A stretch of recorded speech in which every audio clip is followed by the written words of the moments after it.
ہم سب ایمان والے ہیں اور اس پر اللہ کا لاکھ لاکھ شکر ہے، اور ہر آن اور تا حد حیات اس پر اللہ کا شکر ادا کرتے رہنا ہے۔ مگر اسی کے ساتھ ہمیں اس بات پر دھیان دینا ہوگا کہ کفر ایمان کے ساتھ ساتھ کوئی کفریہ اعمال یا کوئی کفریہ کلمات ہمارے جوانی یا زبان سے نہیں نکل رہے۔ ایمان ٹوٹتا بھی ہے، ایمان ٹوٹتا بھی ہے، بہت سی چیزوں سے ایمان ٹوٹ سکتا ہے، تو ہمیں اپنے ایمان کی حفاظت کرنا ہے۔ شرک کرنے سے ایمان ٹوٹتا ہے، کفر کرنے سے ایمان ٹوٹتا ہے، اور غیر اللہ کے نام پر قربانی کرنے سے ایمان ٹوٹتا ہے، غیر اللہ کا طواف کرنے سے ایمان ٹوٹ جاتا ہے، غیر اللہ کے نام کی قسم کھانے سے ایمان ٹوٹ جاتا ہے، غیر اللہ کے نام کی منت اور نذر کرنے سے ایمان ٹوٹ جاتا ہے۔ بہت سی چیزیں اسلام کے قانون میں یہ بتائی گئی ہیں کہ یہ ایمان کو توڑ دینے والی چیزیں ہیں۔ ان میں سے کچھ کا تعلق اعمال سے ہے، اور کچھ کا تعلق دل سے ہے، اور کچھ کا تعلق زبان سے ہے۔ زبان سے کیا ہے؟ یہ سب سے زیادہ اس میں ہم لوگ مبتلا ہوتے ہیں۔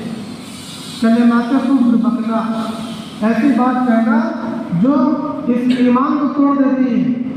لہذا تجدید ایمان اور تجدید نکاح اور تجدید مہر سب کے سب اب پھر سے کرنا پڑے گا، فرض ہو گیا، واجب ہو گیا۔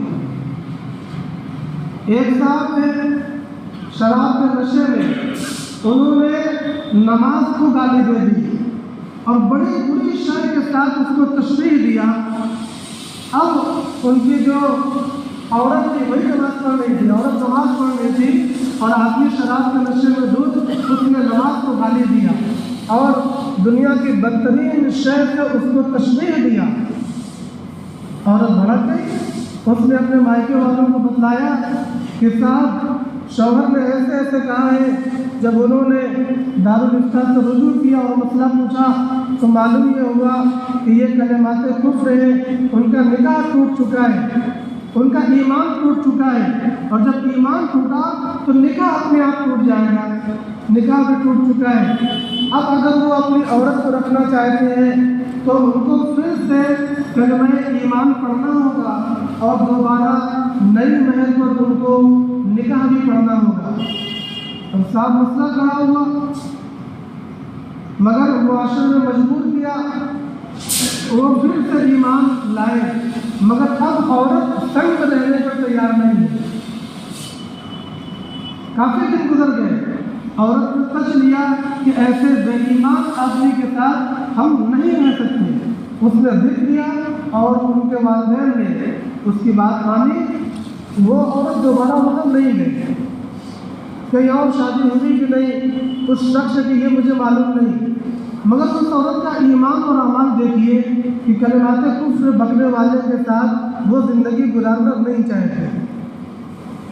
مسئلہ یہ ہے کہ کلمات کفر کتنے ہیں، کون کون ہے جس سے ہمیں بچنا ہے، یہ تفصیل طلب مسئلہ ہے، اور یہ مدارس کے نصاب میں پڑھایا جانا چاہیے۔